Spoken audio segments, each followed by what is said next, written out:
2022 का जो ऑडिटर का पेपर था उससे एकदम ज़्यादा डिफरेंट सिलेबस था। Complete different. तो बहुत ज़्यादा दिक्कत हुआ कि कैसे करूँगा क्या। उस समय मैं एक ही बात बोलता था बच्चों को कि जो सभी के लिए परेशानी है फिर वो किसी के लिए 2 तारीख से फिर आप रेगुलर क्लास लेने वाले थे लाइव आके। जी जी। तो मैं उसके लिए फिर लाइव परचेस करना ही है कोर्स करके ध्यान दिया। फिर देखा तो बैलेंस भी उतना सफिशिएंट नहीं था कि कोर्स परचेस कर पाऊँ। उसके बाद फिर आपको मैसेज मैसेज किया हाँ डिस्काउंट के लिए थोड़ा डिस्काउंट कर दीजिए सर, कि जिससे मतलब मैं भी परचेस कर पाऊँ। कोर्स में आपने डिस्काउंट दिया। काम करते हुए इन्होंने पढ़ाई की और काफ़ी लंबा इंतजार हो गया। कैसे अब जाके थोड़ा संतुष्टि मिला हुआ। यस अच्छा, मैं एक मज़ेदार वाक्य तो नहीं बोलेंगे, लेकिन एक 2021-22 में एग्जाम हुआ था ना ऑडिटर का एग्जाम, जिनका ये जिक्र कर रहे हैं। और फर्स्ट रैंक मेरा था, मेरी वाइफ 9th रैंक में थी, 10th रैंक इनका था। तो मैं कभी बहुत बार नोटिफिकेशन में या बच्चों को मोटिवेट करते हुए बताता था कि पहले और 10वें रैंक में भी काफ़ी अंतर हो सकता है, 15-15 मार्क्स का। तो एक कमेंट आया कि सर जो 15 मार्क्स का अंतर के बारे में जिक्र कर रहे हो मैं हूँ। उसके बाद इनका जैसे कि आप बोलते हो कि टफ पोर्शन किसी से नहीं बनता, लेकिन इजी वाला आप जितना ज़्यादा बार बार रिपीट करोगे, फोकस करोगे, उसी में ही ज़्यादा मतलब मार्क्स आप बहुत सारे बच्चे टेस्ट सीरीज दिलाने से इसलिए डरते हैं कि उनको लगता है कि कम मार्क्स आ जाएगा तो कहीं कहीं हताश हो जाएंगे। लेकिन टेस्ट सीरीज दिलाना जरूर चाहिए, उससे कम से कम गलतियां तो मालूम चलती है। थोड़ा मेहनत में हमारी कमी हो जाती तो देखो सीधा 4 साल का लंबा इंतजार हो गया। फ्रेशर था उस टाइम, क्लियर किया मैं, सेट क्लियर किया। बार बार जब आप मोटिवेट करते थे ना सर कि सब एक लेवल में होगी, कोई भी ना ज़्यादा है ना कम है, उसी चीज़ को माइंड में ज़्यादा रखा हूँ मैं, और फिर आगे अपना तैयारी और जर्नी। धूप तो होगी जो तुम चल सको तो चलो, सभी है भीड़ में तुम भी निकल सको तो चलो। हमारे साथ एक ऐसे अभ्यर्थी मौजूद है जो इस भीड़ का हिस्सा बनने के बजाय एक अलग पहचान बनने के लिए मेहनत की, अलग पहचान बनाने में। और वाकई में पूरे छत्तीसगढ़ में 11वां रैंक हासिल करके ना सिर्फ योगेन साहू क्लासेस का, ना सिर्फ अपना, बल्कि अपने माँ बाप का भी नाम रोशन किया है। तो हमारे साथ मौजूद हैं गौरव गोस्वामी जी, और इनसे जानते हैं कि सफलता की क्या स्ट्रगल रही आपका। तो एक बार जर्नी पूरा आप बताएंगे स्टूडेंट को जो सुन रहे हैं, देख रहे। सबसे पहले सर जैसे कि मंडी निरीक्षक का एग्ज़ाम दिलाने के बाद ही तुरंत नोटिफिकेशन आया ये वाला एग्ज़ाम। उसके बाद देखते ही फिर से मतलब भिड़ जाना एग्ज़ाम में, ऐसे करके मोटिवेट होकर तुरंत मतलब तैयारी करूँगा करके देखा। उसके बाद फिर सिलेबस देखा जी। 2022 का जो ऑडिटर का पेपर था उससे एकदम ज़्यादा डिफरेंट सिलेबस था, कंप्लीट डिफरेंट। तो बहुत ज़्यादा दिक्कत हुआ कि कैसे करूँगा क्या करूँगा करके। फिर आपका कोर्स लॉन्च होने वाला था, वही 2 तारीख से फिर आप रेगुलर क्लास लेने वाले थे लाइव आके। जी जी। तो मैं उसके लिए फिर लाइव परचेस करना ही है कोर्स करके ध्यान दिया। फिर देखा तो बैलेंस भी उतना सफिशिएंट नहीं था कि कोर्स परचेस कर पाऊँ। उसके बाद फिर आपको मैसेज किया हाँ डिस्काउंट के लिए थोड़ा डिस्काउंट कर दीजिए सर, कि जिससे मतलब मैं भी परचेस कर पाऊँ। और उसको मतलब सैलरी वगैरह भी नहीं आया था स्कूल का, क्योंकि जी वेकेशन चल रहा था, समर वेकेशन करके जी। तो उसके बाद फिर कोर्स में आपने डिस्काउंट दिया और वो लगभग मेरे को 2000 के आसपास वो कोर्स मिल गया, और उसके बेसिस पे मैंने पढ़ाई किया जी। तो इस तरीके से सर मतलब रेगुलर बेसिस पे, जैसे स्कूल से आया उसके बाद फिर लाइब्रेरी गया, लाइब्रेरी से 9 बजे घर, तो इस तरीके से रेगुलर पढ़ाई चला है सर। अच्छा, तो एक प्राइवेट टीचर के रूप में काम करते हुए इन्होंने पढ़ाई की और काफ़ी लंबा इंतज़ार हो गया। कैसे अब जाके थोड़ा संतुष्टि मिला हुआ। Yes sir. और हमारे साथ उनके माता पिता जी भी मौजूद हैं, काफ़ी खुश नज़र आ रहे हैं। खैर हर माँ बाप का सपना होता है कि बेटा कहीं ना कहीं नाम रोशन करे। गवर्नमेंट जॉब एक बहुत बढ़िया साधन हो जाता है मिडिल क्लास फैमिली के लिए। अच्छा, मैं एक मज़ेदार वाक्य तो नहीं बोलेंगे, लेकिन एक 2021-22 में एग्ज़ाम हुआ था ना ऑडिटर का एग्ज़ाम, जिनका ये जिक्र कर रहे हैं। और फर्स्ट रैंक मेरा था, मेरी वाइफ 9th रैंक में थी, 10th रैंक इनका था। तो मैं कभी बहुत बार नोटिफिकेशन में या बच्चों को मोटिवेट करते हुए बताता था कि पहले और 10वें रैंक में भी काफ़ी अंतर हो सकता है, 15-15 मार्क्स का। तो एक कमेंट आया कि सर जो 15 मार्क्स का अंतर के बारे में जिक्र कर रहे हो मैं हूँ। उसके बाद इनका एक पर्सनल मैसेज आया और वहाँ से जर्नी चालू हुई थी।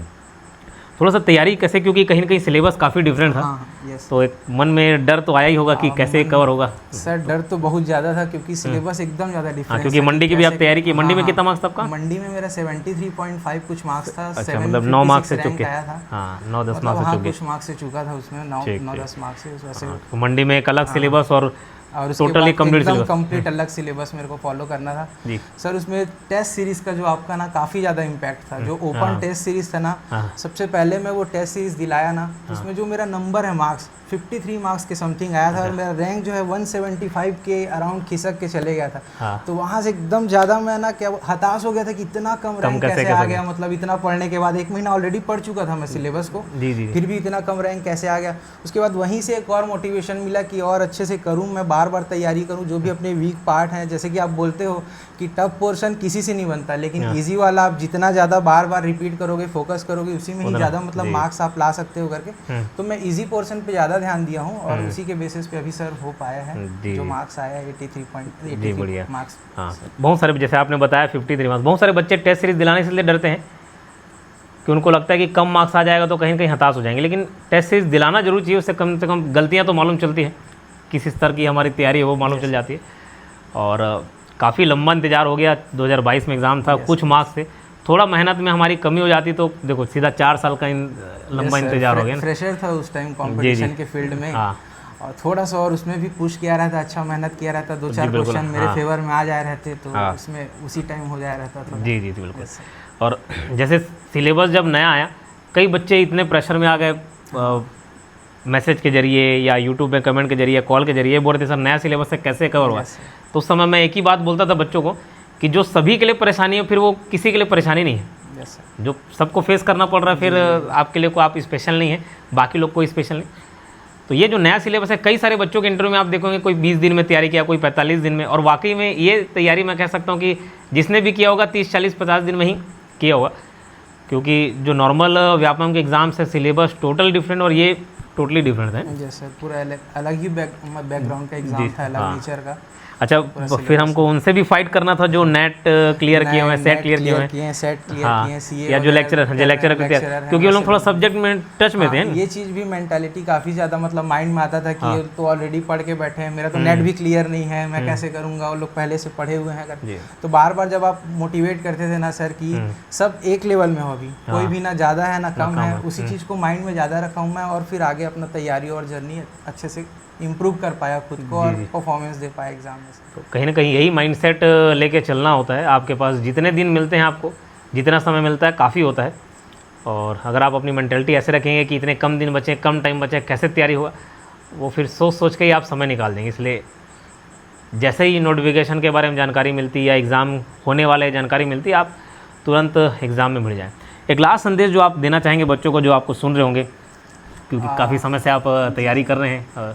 सबसे मेजर पोर्शन है रिवीजन का। आप जो पढ़ चुके हो उसको जितना ज़्यादा आप रिवाइज करोगे, रिवीजन करोगे, माइंड में बैठाओगे, वही आपको एग्जाम में हेल्प करता है अपस्केल करने में, आपका स्कोर बढ़ाने में। तो मैं रिवीजन को ही ज़्यादा प्रीफर किया हूँ कि आप शॉर्ट नोट बनाओ और ज़्यादा से ज़्यादा रिवीजन पे फोकस करो। कुछ नया पढ़ने से अच्छा अगर आपका पुराना जो पढ़ चुके हो उसको और ज़्यादा स्ट्रॉन्ग करोगे ना, क्योंकि एग्जाम हॉल में बैठोगे तो बहुत डाउट आता है कि 2 में से कौन सा ऑप्शन होगा। इजी क्वेश्चन में डाउट आता है, तो मैं रिवीजन को ज़्यादा यहाँ पे प्रीफर करना चाहूँगा सर कि जितना आप रिवीजन करोगे उतना ज़्यादा अच्छा आपके लिए बेनिफिशियल रहेगा। और सिलेबस कभी किसी का कंप्लीट नहीं होता शुरू से ही।